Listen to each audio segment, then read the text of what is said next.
Pak Firman, tadi kita udah banyak ngobrol soal kondisi dunia. Nah, sekarang kita masuk ke Indonesia nih, Pak. Dalam World Economic Outlook, prospek ekonomi Indonesia ke depan nih bagaimana, Pak? Sejauh mana kebijakan yang selama ini sudah dilakukan pemerintah dan juga mungkin Bank Indonesia mampu mendukung ketahanan dan juga pertumbuhan ekonomi domestik? Jadi Mbak Paskalis, satu hal yang perlu saya share juga, bahwa kondisi perekonomian Asia ini cukup kuat untuk menopang terjadinya kondisi global. Dari Asia tersebut ternyata ASEAN ini juga baik. Nah, dari ASEAN ini Indonesia menjadi salah satu yang terbaik.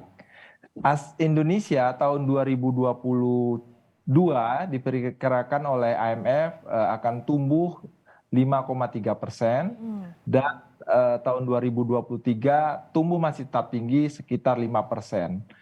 Ini tetap lebih tinggi dibandingkan dengan perekonomian regional, apalagi dibandingkan negara-negara di Eropa dan apalagi di Amerika. Dan secara keseluruhan ini tentunya seperti disampaikan Mbak Paskalis tadi, ini tentu tidak terlepas dari berbagai kontribusi respon kebijakan yang telah ditempuh, baik selama pandemi maupun kondisi saat ini yang secara umum memberikan pijakan yang baik bagi kondisi kita. Oke, masih di angka 5,3%. Sebenarnya kabar yang baik di tengah perlambatan yang terjadi di dunia begitu Pak. Tapi tentu tetap harus waspada ya Pak. Ada resiko yang membayangi bisa memengaruhi proses pemulihan ekonomi. Nah kira-kira nih Pak, adakah yang harus dilakukan atau masih tetap harus dilakukan ke depannya untuk memitigasi resiko tersebut? Jadi satu yang bisa saya sharing di sini, berbagai langkah yang ditempuh Indonesia, baik dari sisi kebijakan moneter, fiskal, makro, pro, maupun kondisi respon dari structural reform yang ditempuh itu mendapat apresiasi dalam diskusi di IMF selama ini. Dan ini menjadi contoh bagaimana adalah pentingnya untuk menjaga kondisi makroekonomi itu tetap prudent dan sound. Kondisi ini memberikan gambaran pentingnya menjaga untuk mendukung kredibilitas dari satu perekonomian tersebut. Kalau ini terjadi kemudian pada saat ada respon, ini akan memberikan jangkar kepada pelaku ekonomi untuk tetap memandang persepsi dan prospek ekonomi itu tetap baik.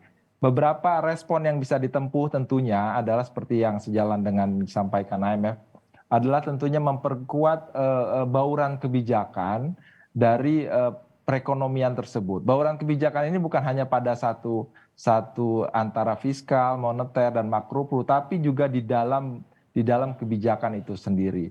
Untuk kebijakan moneter tentunya adalah tetap harus bersifat front loading, preemptif, untuk bagaimana mengantisipasi inflasi ke depan. Dan ini sudah ditempuh Bank Indonesia tentunya dengan berbagai respon kebijakan yang selama ini dilakukan. Dan itu bukan hanya terkait dengan bagaimana respon suku bunga, tapi bagaimana melakukan integrasi dengan kebijakan-kebijakan lainnya, baik dari sisi operasi moneter dan berikutnya. Dari sisi fiskal kita paham bagaimana kondisi APBN kita yang cukup baik dari sisi bagaimana respon positif dari perkembangan commodity price, tapi juga bagaimana respon yang ditempuh dari sisi penguatan penerimaan yang juga mendapat tanggapan positif dari IMF tentang bagaimana penguatan dari sisi penerimaan dalam jangka panjang. Dari sisi spendingnya, pengeluarannya juga sudah baik karena lebih teralokasi. Dari sisi makro pro kita lihat bagaimana juga ini sudah dilakukan terkait dengan upaya-upaya penguatan stabilitas sistem keuangan dengan tetap menjaga upaya mendorong pertumbuhan ekonomi dan isu-isu structural reform kita paham dengan kondisi ini.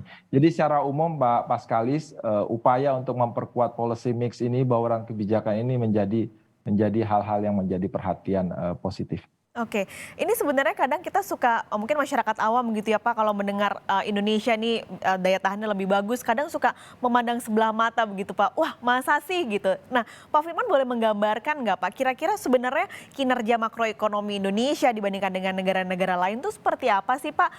Apakah benar memang Indonesia mampu begitu Pak menjaga confidence yang cukup baik di tengah ekonomi yang banyak tantangannya di depan ke depan Pak? Saya dalam beberapa kesempatan pertemuan, Indonesia mendapat apresiasi positif dari berbagai anggota board tentang bagaimana kinerja Indonesia. Dan ini menurut saya juga kita cukup berbangga dengan kondisi yang ada. Secara fundamental, secara indikator menunjukkan kondisi ini baik dari sisi makro, pertumbuhan ekonomi yang masih tetap tinggi, inflasi yang tetap terjaga, current account yang bahkan diperkirakan oleh IMF pada tahun 2022 dan 2023 ini tetap dalam kondisi surplus. Dan ini bukan hanya itu saja, di samping isu-isu kondisi kinerja yang terjadi, berbagai hal-hal yang sifatnya fundamental juga tetap terjaga baik, termasuk dengan bagaimana kondisi hutang yang tetap sehat dan sustainable. Dan ini berbeda sekali bila dibandingkan dengan negara-negara lain di tengah kondisi pandemi, tantangan pandemi kemarin. Dan ruang-ruang fiskal ini bisa tetap dimanfaatkan sambil tetap menjaga kondisi kesinambungan fiskal ke depan.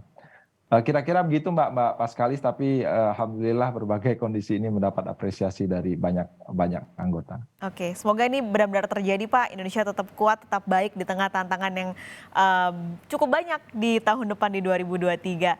Pak Firman, terima kasih banyak sudah berbagi hari ini di Kompas Bisnis. Sehat selalu Pak Firman. Terima kasih Mbak Paskalis, sehat juga. Terima kasih.